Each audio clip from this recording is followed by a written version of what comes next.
अद्वैतवादी आहेत, काही अभेदवादी आहेत, काही तर्कवादी आहेत. तार्किकाचा टाका संग पांडुरंग स्मरा हो, हे वैष्णवाचं लक्षण आहे. सर्व तर्कवाद विवाद सोडून फक्त पांडुरंगाचं जो निश्चिम भावनेनं भजन करतो तोच वैष्णव आहे. आम्हा नको देऊ त्याशी वाद, वाद विवाद करायचं कामच आम्हाला पडू देऊ नको. आणि वाद आणि विवादाचं जे मूळ परमात्मा आहे, तत्वज्ञान आहे, त्या तत्वज्ञानाच्या द्वारे तत्वम वदंती तत्वज्ञ, तत्वज्ञानी लोक तत्वाचं विवेचन करतात आणि ते तत्वज्ञान आणि तो तत्वज्ञानाचा सिद्धांत आमचं स्वरूप देव ईश्वर परमात्मा आम्हाला कळायला पाहिजे, एवढी त्यांनी प्रार्थना केली. विठोबा रघुमाई हरे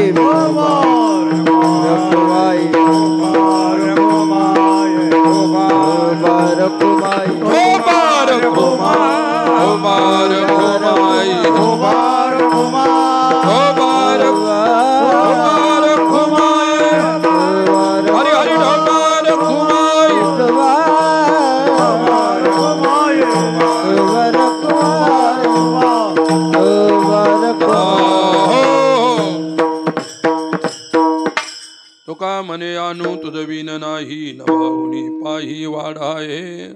शेवटी तुकोबराय म्हणतात, तू नभ म्हणजे आकाश, आकाशापेक्षाही व्यापकता तुझी आहे. सत्य ज्ञानानंत गगनाचे प्रावरण, नाही रूप गुण वर्ण देते तो आहारे. श्री हरी पाहिला डोळे भरी, पाहता पाहणे दुरी सारोनिया. अशा प्रकारे बरोबर 2 शब्द बोलतो, नंतर तू पुढे करा, तयारी करा तोपर्यंत. विठ्ठला विठ्ठला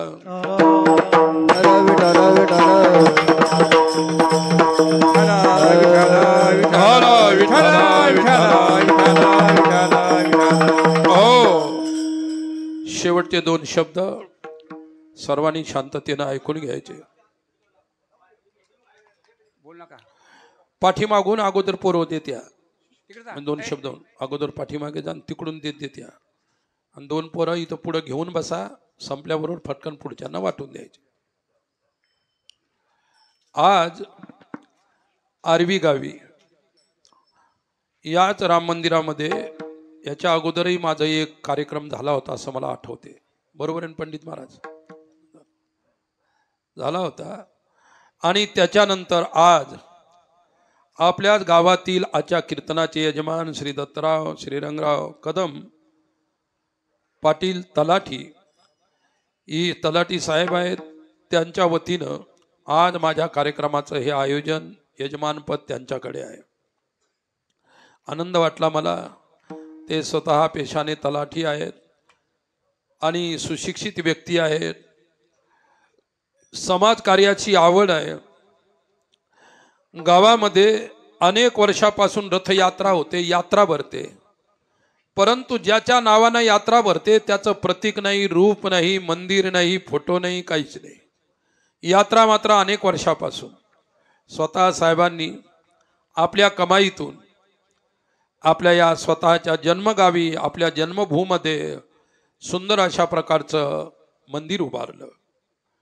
त्यांनी मला घरी सांगितलं की बाबाजी, मूर्ती इतक्या सुंदर आहेत आणि खरोखर मी मूर्तीला दर्शन घ्यायला गेलो, नुसतं मूर्तीकडे पाहत राहावं, कारण मूर्तीचे चेहरे एवढे सात्विक आहेत, उग्र नाही, काहीच नाही, एवढे सात्विक. काय इतक्या छान अशा प्रकारच्या मूर्त्या त्यांनी आपल्या स्वतःच्या स्वखर्चातून एवढं मोठं आपल्या जन्मभूमीमध्ये कार्य केलं. साहेबांना पुन्हा धन्यवाद देतो, आशीर्वाद देतो. परमेश्वराने अशाच प्रकारचं उत्तम कार्य, परमार्थी कार्य सदैव त्यांच्याकडून करून घेत राहावं. या कार्यासाठी त्यांना व त्यांच्या परिवाराला सुद्धा आशीर्वाद देतो. दुसरी गोष्ट, सज्जनांनो, आरवी गाव हे अनेक वर्षापासून, पूर्वीपासूनच धार्मिक गाव आहे.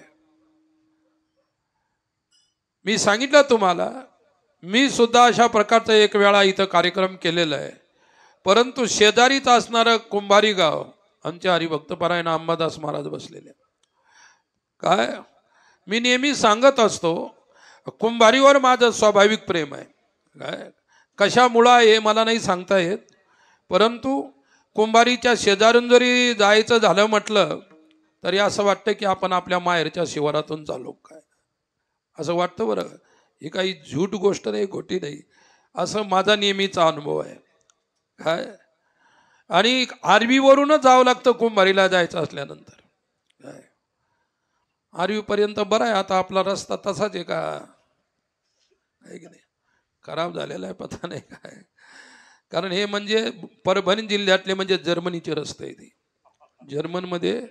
कारण आम्ही चायनामध्ये गेलो तर एक 900 किलोमीटरचा रस्ता 1 वर्षामध्ये चायना गव्हर्नमेंटनं बनवला, जवळजवळ तो 6 पदरी रस्ता. आणि त्या लोकांनी माहिती दिली आम्हाला की 100 वर्ष रस्त्याचा खडा निघणार नाही काय. आपल्याला तर आता शेष नारायण दिसायची वेळ आली खालच्या, असे आपले रस्ते आहेत, हे की नाही, परभणी जिल्ह्यातले. बरं, आता तुमच्याकडे कोणी हात जोडत आले तर त्यांना अगोदर रस्ता मागा, सप्त्यातली पंगत मागू नका त्यांना. तुम्हाला 1,00,000-1.5 लाखाची पंगत दिली, मग 5 वर्ष काहीच करायचं नाही. सप्त्यातली पंगत कधी पुढाऱ्यांना मागू नका. काय मागा, विकास मागा.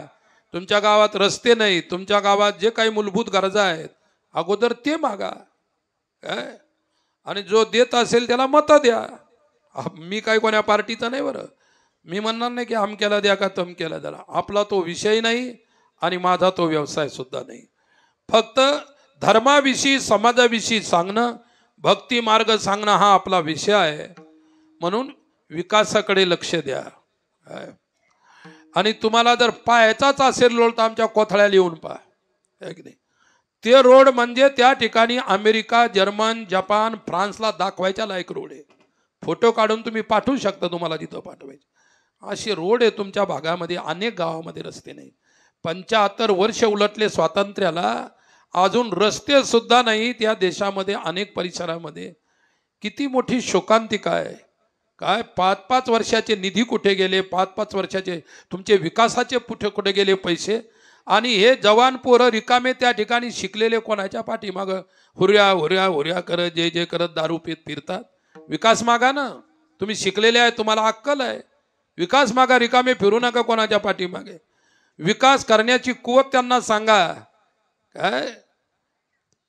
मी तर जवळजवळ तुमच्या जिल्ह्यामध्ये 25 वर्षापासून फिरतो, तसेच रस्ते, परिवर्तनच नाही. कधी परिवर्तन होणार आहे. मी मराठवाड्यामध्ये जालना जिल्ह्यात एका गावात गेलो होतो, त्यांचं नाव सांगितल्यानंतर सर्वांना माहिती आहे, एक आमदार होते. माझं कीर्तन झालं. अरे मी सांगतो, आमची ती त्याजवळ माझ्याजवळ गाडी नव्हती, भाड्याची गाडी होती. ती मारुती असते छोटीशी 800 ती होती. जेच खड्ड्यात जाऊन बसली, वरही सरकन मागं जाईन. मग गावातले पोरं बनवले 50 आणि ती उचलली गाडी, उचलूनच नेली अर्धा किलोमीटर. आणि हे काम मराठवाड्यातल्याच पोरांनी करायचे. कोणत्या गावात गरज झाली तर मोटरसायकली उचलून फेकून देतील, गाड्या उचलून बाजूला करतात. मराठवाड्यातल्या पोरांमध्ये जी ताकद आहे कोणत्या जिल्ह्यातल्या पोरामध्ये नाही, आणि जास्त परभणी जिल्ह्यातल्या, बरं का. मग अशाच पोरांना मी सांगतो, रिकामं कोणाच्या पाठीमागे कामं धंदे सोडून फिरू नका. फिरायचं असेल तर विकास घ्या. मग मी कीर्तनात बोललो, इथंही बोललो होतो यांच्या कुंभारीमध्ये. मला अहमददास महाराजांनी सांगितलं की आमचा रस्ता पाहून बोला काहीतरी. बोललो होतो, झालता थोडासा चोपडा, काही एवढा विशेष नाही झाला, पण चोपडा झाला होता बरं का. बोलणं काही बेकार नाही गेलं. मग त्या गावात म्हटलं का हो, हे का रस्ते आहेत का. लोकांना मी बोलत होतो, मला माहीतच नाही की आमदार साहेब सुद्धा कीर्तन ऐकत होते, आणि मी काही त्याला पाहिलेलं नव्हतं. आणि मी ते माझ्या समोर जरी बसला असता तर मी त्याला जे बोलायचं ते बोललोच असतो. लक्षात ठेवा, खरं बोलायला कशाला भीती धरायची. आणि मग मी म्हटलं, एखादी बाई जर डिलिव्हरी केस असेल आणि माझी गाडी उचलून पोरायने इकडे आणली म्हणून मी कीर्तनात येऊ शकलो. डिलिव्हरी केस असले, गाडी तर तिची डिलिव्हरी व्हायची, या गाडीतून आदळून खाली पडून व्हायची, ती मरायची, लेकरू मरायचं. काय काय काही विचार आचार काही ऐक नाही, रोड. आणि मग मी माझं बोलणं झाल्यानंतर एक माणूस माझ्या कानात म्हणतो, 4 शब्द आमदार साहेब बोलणार आहेत. अरे बापरे, म्हणलं आमदाराने ऐकलं काय कीर्तन. म्हटलं काहीतरी फरक पडतो आता. मग ते आमदार साहेब आले, ते बोलल्यानंतर मला, बाबाजी 1 महिन्यानंतर मी त्या गावात तुमची तारीख घेतो, तुम्ही मग रस्ता पहा. केला 1 महिन्यामध्ये रस्ता त्यांना असा केला, आणि 1 महिन्यानं माझी तारीखही घेतली. काय आता या जिल्ह्यात आपल्या भरपूर तारखा आहेत, पण काही परिवर्तन नाही होऊन राहिले रस्त्याच्या बाबतीत, बरं का. चला ठीक आहे, तुमचा योग नसेल मला काय, फक्त मला सांगणं माझं कर्तव्य असतं. म्हणून आज आपल्या गावामध्ये कीर्तन करण्याचा सुयोग तलाठी साहेबांच्यामुळे, ते माझ्या कीर्तनाचे यजमान झाले नाही, त्यांनी मला सांगितलं, माझ्यापेक्षाही आमच्या घरच्या बाईची जास्त इच्छा होती की बाबाजीचं कीर्तन घ्यावा आपल्या साहेब काय, आणि म्हणून त्यांच्या वतीनं आज मी इथे आलो. 2 शब्द कीर्तनाच्या स्वरूपात मी बोलायचं काम पडलं. मी इतका थकलेलो आहे. परवा दिवशी काल 16 तारीख होती, आश्रमावरती दुपारी 1 वाजेपर्यंत कार्यक्रम चालला. आमची यात्रा यावर्षी जगन्नाथपुरीला जाणार आहे आणि जगन्नाथपुरीच्या यात्रेची तयारीची मीटिंग होती काय, आणि मागच्या वर्षी वृंदावनला होती, 1000-1200 लोक होते. यावर्षी म्हटलं की आपल्या याच्यात पिरियडमध्ये निवडणुका येणार आहेत, जास्त लोक यायचे नाही, आणि त्याच्यामध्ये मराठवाडा, खानदेश, पश्चिम विदर्भ, चंद्रपूर आदी वनी, पश्चिम महाराष्ट्र आणि आपला मराठवाडा मीटिंग होती. म्हटलं यावर्षी सप्तपुऱ्यामध्ये जगन्नाथपुरी आहे, भगवंताचं धाम आहे, तिथे आपली कथा आहे. कोणीतरी आमच्या खासदार साहेबांना सांगितलं की बाबा 2000 लोक घेऊन जाऊन राहिले, तुमचे कार्यकर्ते सुद्धा त्याच्यात आहेत. ते धावत पळत माझ्या कार्यक्रमात आलं. कथा चालू होती, 25,000 लोक होते कथेला. गजानन महाराजांची मूर्ती प्राणप्रतिष्ठा होती, आणि मग ते माझ्या दर्शनाला आले. आता ते आमचे खासदार म्हणजे आमचे शिष्यच आहे. ते म्हणे बाबा तुम्ही 2000 लोक घेऊन चालले, आमचं कसं होणार. अहो म्हटलं आपल्या जिल्ह्यातून 60-70 फक्त लोक घेऊन चाललो. किती? आणि 60-70 लोकांमध्ये खासदाराच्या निवडणुकीत काही फरक नाही पडत काय. तुम्ही काही घाबरून नाही, मला कळालं की 2000 लोक घेऊन चालले. माझेही प्रचारक प्रसारक असतील. म्हणलं तुमचा प्रचारक प्रसारक आम्ही कोणीच घेऊन चाललो नाही, आणि तुम्ही काही घाबरू नका काय, तुम्ही तुमचं काम करा. त्याचंही समाधान झालं, आणि मग मीटिंग झाली. तर दरवर्षी काय असतं, मागच्या वर्षी वृंदावनला कथा होती. आम्ही आता ही बरेच मंडळी माझ्या समोर बसलेले आहेत. हे सायळचे रामभाऊ बसलेले आहेत, हे मांडे साहेब बसलेले आहेत. समाजाला न्यायचं, त्यांची स्टँडर्ड व्यवस्था करायची काय, त्यांची सर्वांची VIP व्यवस्था असते. त्याच्याकरता 2 पैसे यात्रेला जास्त लागतात. परंतु दूर ठिकाणी जायचं, आपली सर्व व्यवस्था असली पाहिजे. डॉक्टर, आरोग्य सर्वांची आम्ही काळजी घेत असतो. यावर्षी जगन्नाथपुरीला कथा आहे, आणि आमच्या 7-2-14 पंक्ती असतात. किती असतात? सकाळच्या म्हणजे दुपारच्या 7 पंक्ती, आणि संध्याकाळच्या 7 असतात, आणि हे सर्व भक्त लोकांमध्ये असतात. त्यापैकी चंद्रपूरवाल्यांनी एक पंगत घेतली, आमच्या बुलढाण्याच्या लोकांनी एक पंगत घेतली, एक छोटंसं गाव आहे त्या गावाने एक पंगत घेतली, एक त्या ठिकाणी 2 पुढारी आहेत, त्यांनी एक पंक्ती घेतलेल्या आहेत, आणि एक पंगत आता मराठवाड्याला दिलेली आहे. बरं का रामभाऊ, तुम्ही तुमच्या लोकांमध्ये 500 लोकांची पंगत आहे, काही जास्त मोठी नाही काय. मागच्या वर्षी रामभाऊ आणि त्यांच्या मित्रांनी पंगत दिली होती. काय केला मराठवाड्याच्या पंक्तीमध्ये, तिकडं रस आणि पूर्णाच्या पोळ्या माहीत नव्हत्या, यांनी रसन पूर्णाच्या पोळ्या केल्या 1200 लोकांच्या, 1400 लोक काय. आणि आंबा कुठून आणला? आग्र्यावरून. आंबा सापडत नव्हता. एका ठिकाणी एक व्यापारी सापडला, आणि गाडीत भरून आंब्याची गाडीच आणली भरून काय.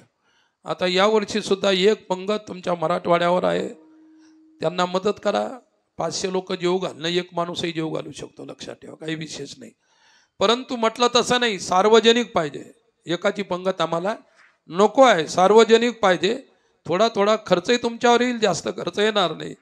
आणि म्हणून मराठवाड्यातली जेवढी भक्तगण आहेत ही मंडळी येईल तुमच्याकडे, आणि तेवढी पंक्तीला जरूर आपण मदत करावी. आणि तुमच्या ज्यांनी मदत केली त्यांच्या मायबापाच्या पितरांच्या नावानं तिथं त्यांच्या आत्म्याला शांती मिळणारा अन्नदान होईल.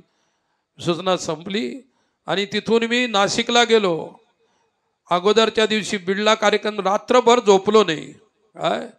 लोक म्हणायला लागले बाबा तुम्ही झोपत नाही, मग शरीर कसं टिकेल. अरे म्हटलं तुकाराम महाराजांना म्हटलं की नाही, जगाच्या कल्याणा संताच्या विभूती देह कष्ट भीती. मग आपण त्यांचे वचन का खोटे करायचे. उद्या म्हटलं नाही झोपतं नाही झोप. नाशिकला गेलो, रात्री तिथे एक महान संतांचं ठिकाण आहे, तिथे कीर्तन झालं, आणि सकाळी नाशिकहून निघालो. कुठे आराम नाही, आज ऊन जास्त होतं, आणि 5च्या दरम्यान नांदापूरला पोहोचलो. भगवानरावकडे फक्त स्नान केलं. इथं शहापूर आहे, तिथल्या भक्तांनी आग्रह केला की बाबाजी शहापूरला या.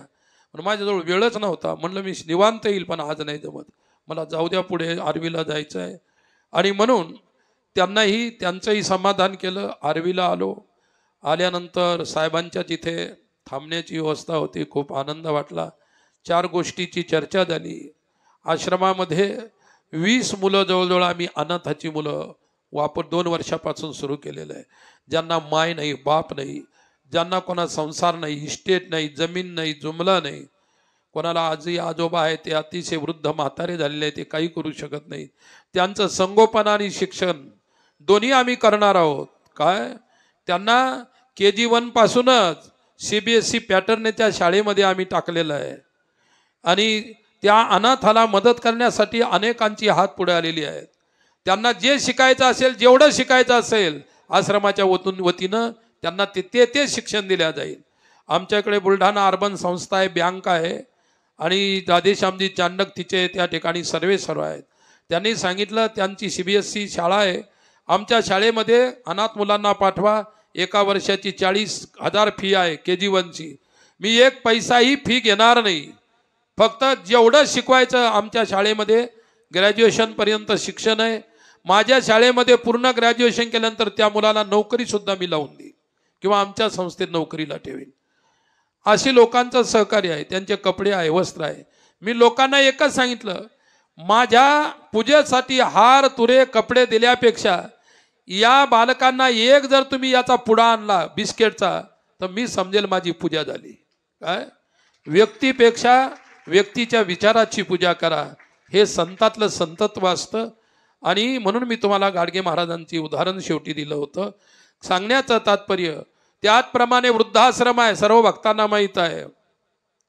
वृद्धाश्रम मलकापूर सोलापूर हायवेवर, मलकापूर शहराला लागून 1 किलोमीटर हायवे टच आहे. 3.5 ते 4.25 एकर जमीन. एक डॉक्टर आहे, डॉक्टर वसंत विठ्ठल पाटील म्हणून, त्यांनी 7 करोड रुपयाची जमीन, 4 एकर जमीन आश्रमाला, वृद्धाश्रमाला दान दिली. आणि स्वतः सूट पॅन्ट वगैरे फेकून माझ्यासारखी लुंगी घातली पांढरी, आणि स्वतः डॉक्टर आहेत, तिथं ते वृद्धांची सेवा करतात. आता 20 वृद्ध नोव्हेंबरमध्ये आम्ही त्याचं ओपनिंग केलं, आणि तिथे 20 वृद्ध आहेत, आणि आम्ही जवळजवळ 100 ते 200 वृद्धाचं तिथे करणार आहोत. जसा विकास होईल तसा. त्या कार्यासाठी भक्तांनी मोठमोठे 5 हॉल बांधून दिले. त्याच्यामध्ये पंखे आहेत, गाद्या आहे, पलंग आहे, कमोडचे संडास आहे, VIP व्यवस्था त्या लोकांची आहे. त्यांचे वस्त्र आहे, त्यांचं औषध पाणी सर्व. आणि आमचे मुक्ताईनगरचे आमदार चंद्रकांत पाटील यांनी 60 लाखाचे पुन्हा एक दुसरी बिल्डिंग, 204 बाय 40ची बिल्डिंग वृद्धासाठी आता सध्या तयार आहे. आमचे स्थानिक आमदार आहेत एकडे साहेब, त्यांनी सुद्धा 1 करोड रुपयाचं तिथं बांधकाम कबूल केलेलं आहे. पण ही आचारसंहिता सुरू झाल्यामुळे ते थांबलेलं आहे. काय करायचं कोणाचं? जे दुःखी मायबाप आहे त्यांची सेवा, ज्यांचं विश्वात कोणीच नाही त्यांना जगवणं, हा जो रात्रंदिवस भजन करणारा परमार्थ आहे त्याच्याही पेक्षा तो श्रेष्ठ परमार्थ आहे. काय असे कचऱ्यात पडलेले सडलेले मुलं आम्ही आणले, आमच्या सोबत आहे, गाडीमध्ये झोपलेले आहेत. लहान असल्यामुळे त्यांना आम्ही जागू शकत नाही. एक लेकरू असं आहे की त्याला कचऱ्यातून काढून आणलं, त्याचं सर्वांग सडलेलं होतं, डोक्याला केस नव्हते, सर्वांगाला जखम्या होत्या, कुपोषित होतं. 3.5 महिने त्यावर सलग त्याच्यावरती ट्रीटमेंट केली.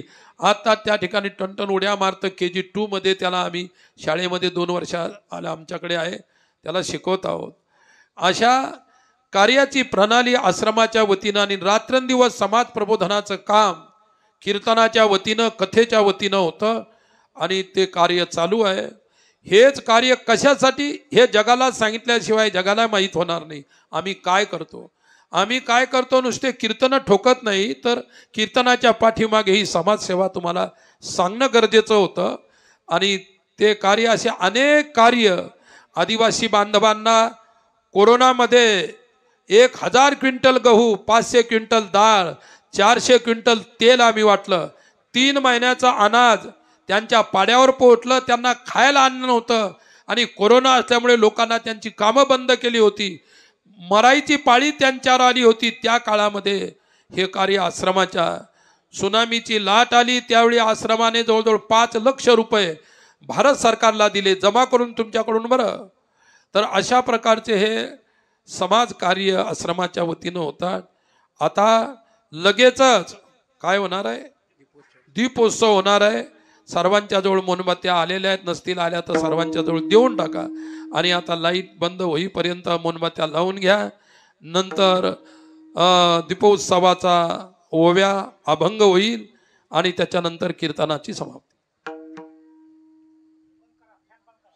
ज्ञानेश्वर माऊली ज्ञानेश्वर माऊली ज्ञानराज माऊली ज्ञानेश्वर माऊली ज्ञानेश्वर माऊली ज्ञानेश्वर माऊली.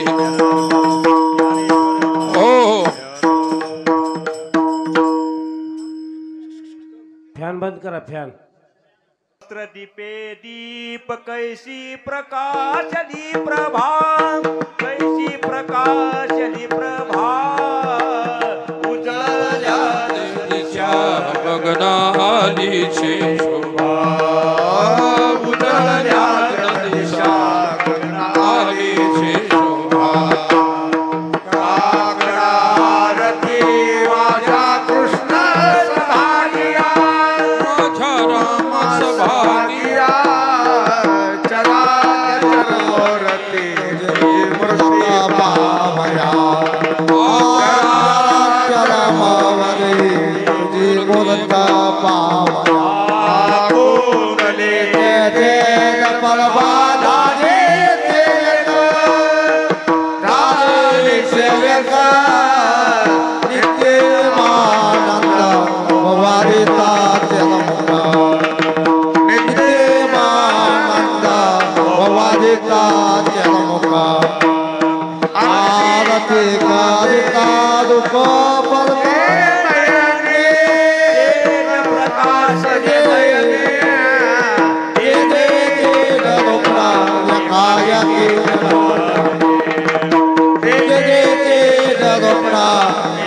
यकी जनार्दना काकडारती माझ्या कृष्ण भाग्या माझ्या रामा सभागला चला चला मावजा तुझे मूर्ता पावया चला चला मावजा तुझे मूर्ता पावया.